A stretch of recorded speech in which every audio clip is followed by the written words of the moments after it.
The Vauxhall Corsa is the most popular car with driving instructors. That's because it's cheap to buy, it's cheap to run, and it's cheap to insure. The important one on this, it's also one of the safest super minis on the market. But even if you're not planning on teaching somebody how to drive, there are plenty of things to like about the Corsa. For instance, it has one of the biggest boot in this segment.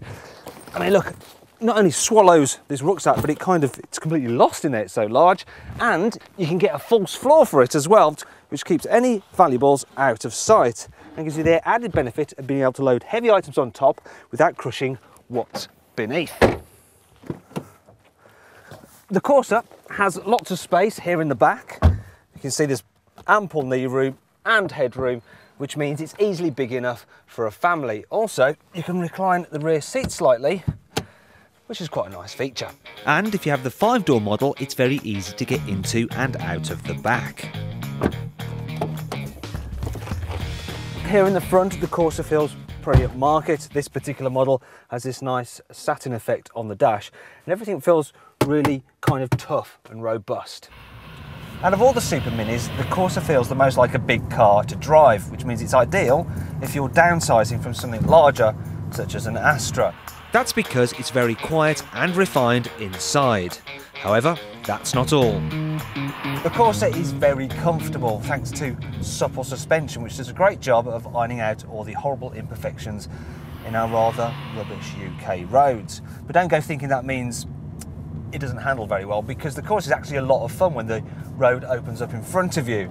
This car is fitted with the 1.4 litre petrol engine, and it offers the best blend of performance, economy and price. However, avoid the smaller petrol engines if you can, as they make the Corsa feel a little bit sluggish. As for the Corsa's other bad points, well, I'm going to have a bit of a moan about this extremely fat A-pillar, as it restricts your diagonal visibility. I think it's among the fastest I've seen on any car, let alone a Super Mini. Also, another problem is that you only get height adjustment on the driver's seat on mid to high spec cars, which could be a bit of a problem if you're not the tallest person in the world.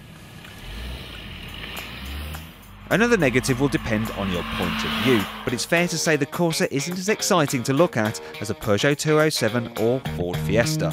If you're the kind of person who likes lugging loads about, you might find the fact that the Corsa's rear seats don't fold completely flat a little bit annoying. And finally, there's a small matter of depreciation, because the Corsa won't hold its value as well as many of its key rivals. Having said that though, it's not actually that expensive in the first place, and you can get some cracking discounts from dealers. And so if you want that big car feel without the big car costs, the little Corsa passes with flying colours.